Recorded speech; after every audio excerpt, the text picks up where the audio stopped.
Madame, Monsieur, bonsoir de vous retrouver pour la dernière émission de la semaine, bien évidemment. Avant, on parlera de l'équipe nationale, mais on parlera également du nombre de joueurs évoluant dans le championnat, des clubs qui aujourd'hui n'arrivent pas à former. Il y a un club qui donne beaucoup de joueurs pour la Ligue 1 et la Ligue 2, vous avez compris, il s'agit du Paradou Athletic Club, avec un transfert dont on a parlé beaucoup cette semaine, c'est celui de Bensbaini, qui a été transféré de l'Hyers, il était en Belgique, à Montpellier, où il va retrouver Roland Courbis. La formation, c'est le cheval de bataille du Paradou Athletic Club avec son président, M. Zotchi, bonsoir. Bonsoir Mamar et bonsoir à tout le monde. Et Salah Beyaboud, journaliste à Infosoir, bonsoir. Bonsoir Mamar.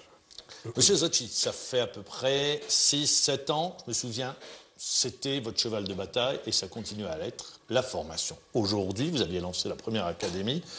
Aujourd'hui, quand on regarde un petit peu les clubs de Ligue 1, on retrouve des joueurs à l'Elba, on retrouve des joueurs au MCO, on retrouve également des joueurs à l'USMA d'Alger. Vous avez de nombreux joueurs sortis de cette académie ou formés par votre club qui aujourd'hui font les beaux jours des clubs de Ligue 1 et de Ligue 2. Est-ce qu'aujourd'hui vous dites, je suis, quand je dis vous, le club bien évidemment, le modèle à suivre? C'est par là que passe la solution, la formation. Très sincèrement, Mamar, je pense que c'est un modèle, donc c'est une manière de faire, et il y en a certainement d'autres. Maintenant, notre aventure est partie, a commencé donc en 2007. Et je pense que ça a été une prise de conscience suite à notre relégation. Et ça a été salutaire pour nous parce que très certainement qu'on n'aurait jamais pu suivre, c'est-à-dire la diabolique, on va dire, envolée des salaires. Des salaires ces dernières années. Et ça continue. Et ça continue. Donc je pense que c'est pour moi un chemin suicidaire pour ne pas dire la majorité des clubs, je dirais pas mal de clubs. Et on le voit.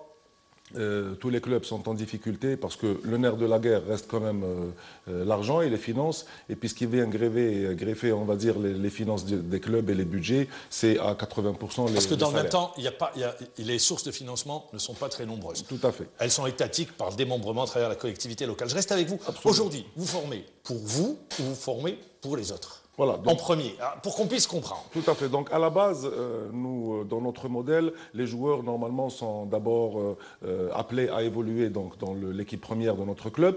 Et nous avons donc la chance d'avoir accédé cette année, ce qui va permettre quand même à notre club de... Quand vous dites accéder pour le téléspectateur, vous revenez en Ligue 2. En Ligue 2 professionnelle. Donc, à partir de là, je pense que ça permettra à nombreux de nos joueurs d'être mieux suivis et mieux vus, c'est-à-dire par on va dire, le monde du football. Et à partir de là, donc nous formons d'abord pour notre club parce que nous voulons, c'est-à-dire maîtriser on va dire notre budget et puis également donner à notre équipe première donc un style de jeu qui est un petit peu celui de notre Votre modèle à vous sur le style de jeu, philosophie de jeu, votre modèle. Je pense certains veulent vous comparer à Barcelone, c'est ça? Notamment possession de balle, verticalité. Voilà, tout à fait. Donc je pense que notre système de jeu s'appuie beaucoup sur la possession du ballon et sur la verticalité. Donc un jeu basé sur la technique et beaucoup d'intelligence. Donc à partir de là, c'est un peu un modèle qui se rapproche de celui une touche de balle. Voilà, tout à fait. Maximum, et après on laisse la créativité aux joueurs. Aux joueurs. C'est un petit peu pour résumer votre style de jeu. Absolument. Je ne l'avais pas dit au tout début, et je me tournerai vers Salah Beyaboud dans un instant. Également dans les jeunes catégories, vous êtes présent. C'est pour dire, c'est-à-dire... vous dominez dans les jeunes catégories. Les U20, vous êtes sacré champion d'Algérie. Champion d'Algérie et la Coupe d'Algérie. Vous avez battu Dijel, c'est ça? Tout à fait. Et Coupe d'Algérie. Et en U15 aussi, on a pris la Coupe d'Algérie. Donc on commence à récolter des fruits, même en catégorie des jeunes. Vous les gardez jusqu'à quel âge, vos joueurs? Ben vous savez, nous, dès que ça dépend des ambitions du club. Voilà, ça dépend des ambitions et puis ça dépend aussi de la façon, c'est-à-dire dont le joueur s'exprime. On voit d'ailleurs avec le cas de Bensbaini qui est parti très jeune à l'IRS et aujourd'hui il confirme avec sa signature à Montpellier. Donc tout dépend un petit peu de l'éclosion du On le compare à Varane un peu. Le même. Varane, au niveau gabarit de l'équipe de France. Au niveau gabarit, je pense qu'il a le gabarit de Varane. Après, sur le style de jeu, c'est d'abord un gaucher, Varane est droitier. Je parle en termes de trajectoire. Hein, oui, très voilà. jeune. Voilà, après, c'est quelqu'un qui a aussi beaucoup d'intelligence et beaucoup de technique dans son jeu. Et ben, j'espère qu'on aura l'occasion. Futur libéraux de l'équipe d'Algérie? Je le souhaite pour Gourcuff et pour l'équipe nationale. Il a le potentiel? Très largement. Ça va bien, Bout. Bon, moi qui ai suivi le Paradou depuis très longtemps, donc je pense qu'aujourd'hui, en plus du modèle de formation, je pense que le Paradou a également investi dans l'infrastructure, parce que c'est pratiquement le seul club qui a son centre. C'est privé, rappelons-le. Exactement, privé. dans l'encadrement de qualité, c'est ce qui manque également dans la plupart des clubs, et puis dans la gestion et la gouvernance de cette formation. Donc aujourd'hui, nous assistons à la saison 2014-2015 à une véritable moisson de ce club.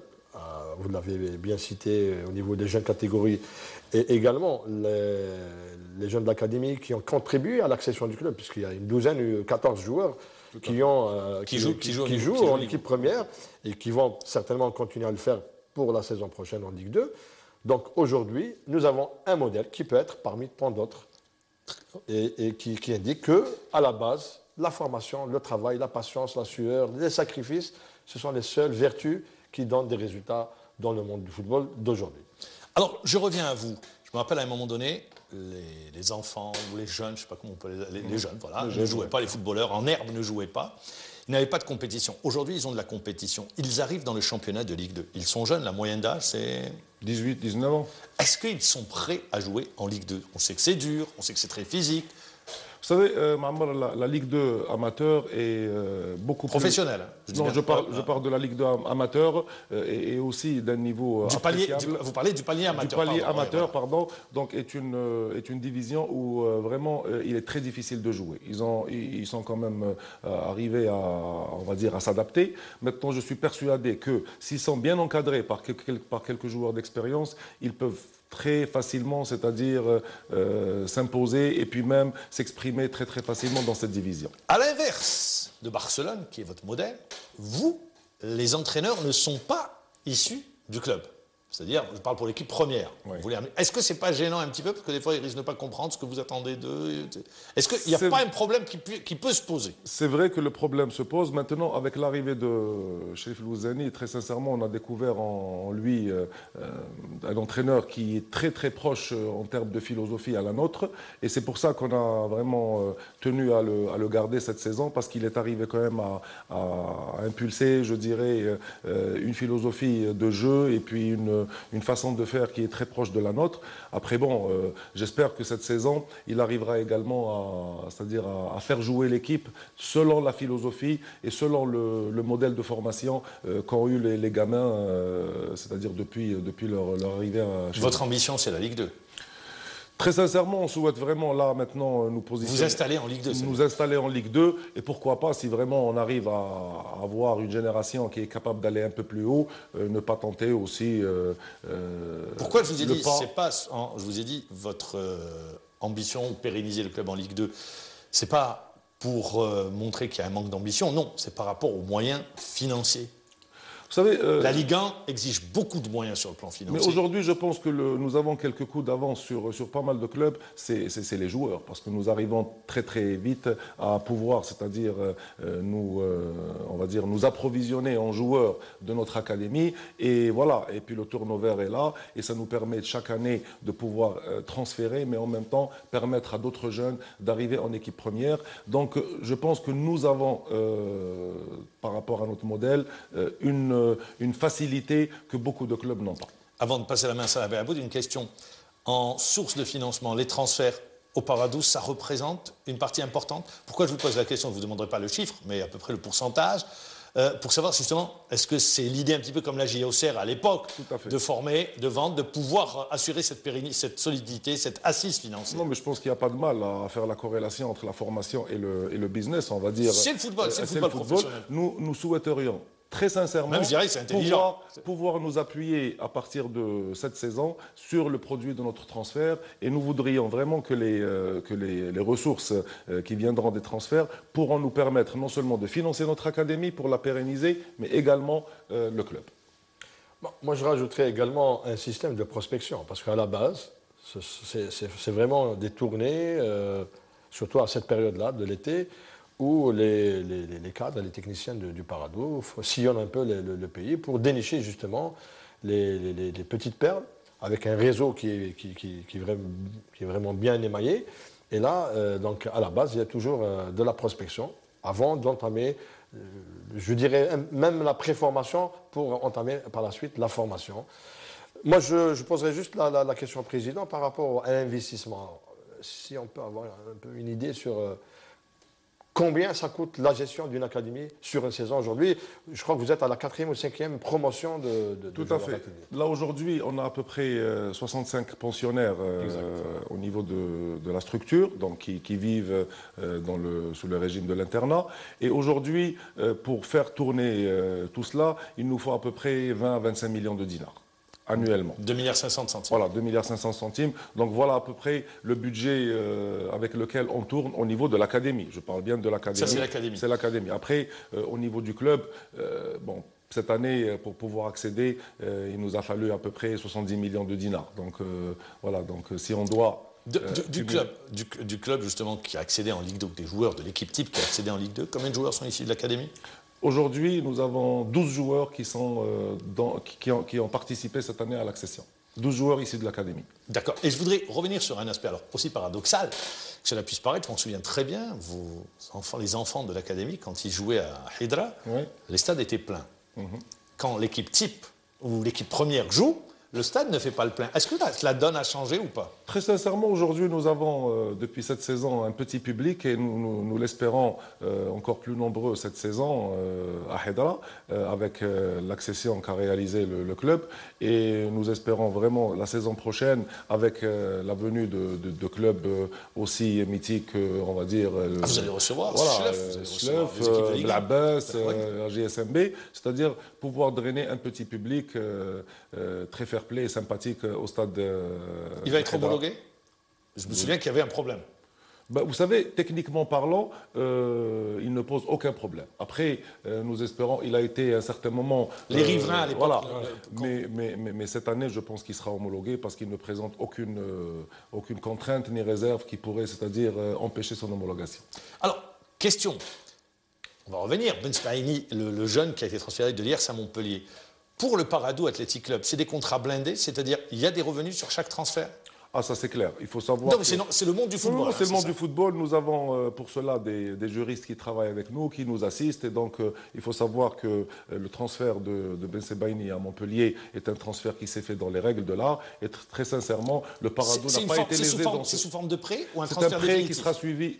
C'est un avec prêt option d'achat qui sera suivi d'un contrat de 4 ans pour lui. Donc, aussi bien pour le club que pour le joueur, parce qu'il faut savoir aussi que nous avons discuté les conditions. Et Ben Sebaini est arrivé à Montpellier, non pas comme un joueur stagiaire, mais il arrive vraiment comme un joueur professionnel. Statut professionnel avec un salaire très convenable, des conditions très convenables. Et je dois, c'est-à-dire, si vous m'excusez, c'est-à-dire très remercier les responsables du club de Montpellier et à leur tête le président Nicolas, qui nous ont très très bien reçus. Et qui ont très bien reçu le joueur, avec, je pense qu'ils l'ont mis dans de très très bonnes conditions pour pouvoir, c'est-à-dire entamer sa prochaine saison. Il y a Mansouri qui est très proche du président, l'ancien joueur. Donc, tout à fait. Alors, oui. Je rajouterai juste, Mamar, une chose par rapport à ça, c'est que Ben Sebaini, par exemple, a été déjà à Porto. Oui, il a fait des souvenirs sont bons. Et la direction du Paradou n'a pas accepté les conditions de transfert du joueur, justement pour préserver les intérêts, sachant que Porto, c'est un club qui prend un petit peu au rabais. Je reviens juste sur le point que vous avez évoqué sur la culture club, sur l'ambiance, sur les supporters. Eh ben, l'autre rôle de ces jeunes académiciens, c'est qu'ils sont en train d'essaimer des supporters au fur et à mesure que le club monte, parce que c'est un club qui a 21 ans d'âge seulement. Il faut dire aujourd'hui que il y a manque de spectacle au niveau de la Ligue 1 et la Ligue 2, et on dit, je n'ai pas eu l'occasion de voir votre équipe jouer, il faut l'avoir joué, ça joue bien. Voilà, oui, ça joue bien. Donc j'espère c'est les retours qui nous sont parvenus, que ça joue bien. Je vais rester avec vous sur un point, le partenariat avec Jean-Marc Guillou se termine en 2017. Est-ce qu'il est parti pour être renouvelé, ou bien vous dites, ça y est, nous avons accumulé l'expérience nécessaire, on peut aller fonctionner nos propres ailes? Très justement, Marmol, vous rappelez que le premier contrat se termine en 2017 et nous espérons vraiment renouveler avec eux et prolonger parce que nous arrivons quand même à nous entendre et puis j'espère que ce partenariat va continuer pour 65 joueurs aujourd'hui au niveau de l'académie. Sur les premières promos, certains, on les attendait, certains, on les voyait même à Arsenal. Oui. Ça avait beaucoup parlé. Certains ont fait de petits essais ou sont partis au Paris Football Club parce que Jean-Marc Guillou était là-bas. Ça n'a pas bien fonctionné, tout a été remis en cause. Aujourd'hui, vous dites qu'il y a eu des ratages Ah, très certainement. Mais vous savez, par rapport aux espoirs. non, mais nous sommes partis, le jour où on était parti dans cette aventure, on savait pertinemment qu'il y allait avoir un taux d'échec certain. Donc à partir de là, donc nous n'avons pas l'ambition de pouvoir, c'est-à-dire assurer 100% de réussite. Donc à partir de là... Giroud disait, en matière de formation, sur une 25 enfants qui débutent, si vous en arrivez à placer 4 en équipe professionnelle, c'est un taux de réussite important. Ça, c'est pour reprendre. Tout à fait, mais juste pour le rappeler, ayant lu dernièrement donc, un rapport sur la formation en France, il faut savoir que le taux de réussite se situe entre 20 et 25%. Donc, c'est ça à peu près sur le voilà. taux, vous reprenez. Donc à partir de là, nous n'allons pas déroger à la règle, mais nous espérons vraiment que ce qu'on appellera ratage pourront quand même... Quand je dis ratage, peut-être je me suis mal exprimé. Voilà. Non, mais... Ce que je veux dire, entre ceux qu'à qui on disait il y a du potentiel. Et je pense à un joueur notamment, Abdallah, vous avez très bien compris. Tout à fait. Tout le monde le voyait partir, il avait un gros potentiel, c'était le joueur dont on parlait très jeune. Or, aujourd'hui, il y a comme quelque chose qui manque. Il a raté quelque chose. Il est passé à côté de quelque chose peut-être. Moi, je pense que Abdallah, effectivement, a été très très vite propulsé. Et puis, on a tout de suite dit que ça allait être le futur génie du football. Et puis là, sa carrière a marqué un petit, on va dire, un petit frein. Un coup d'arrêt. Un petit coup d'arrêt, mais je continue à croire que c'est un joueur qui a aujourd'hui 21 ans avec un énorme potentiel. Il vient de signer une année à Tejnant qui vient d'accéder en Ligue 1 et j'espère vraiment pour lui que ça sera l'année du décollage parce que c'est un garçon qui a d'abord une très très bonne mentalité, c'est un vrai professionnel et avec un potentiel certain. Je pense que sa carrière est loin d'être terminée et il saura rebondir. Je termine et je vous cède la main. Okay. Il y a un joueur que personne n'attendait et qu'aujourd'hui, dans le monde du foot en Algérie, il a été formé chez vous, vous l'avez prêté par la suite, c'est Derfellou. Tout le monde... Non.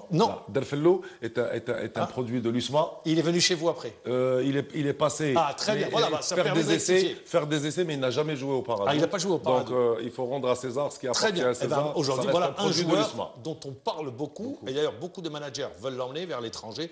Et c'est l'un des joueurs qui pourrait être transféré, puisqu'on est en pleine période de mercato, ça nous permet de faire une transition et de corriger également ce qu'on pouvait penser. Non, ce que peut-être beaucoup de gens ne connaissent pas, ne savent pas, c'est qu'on parle beaucoup de la première promotion.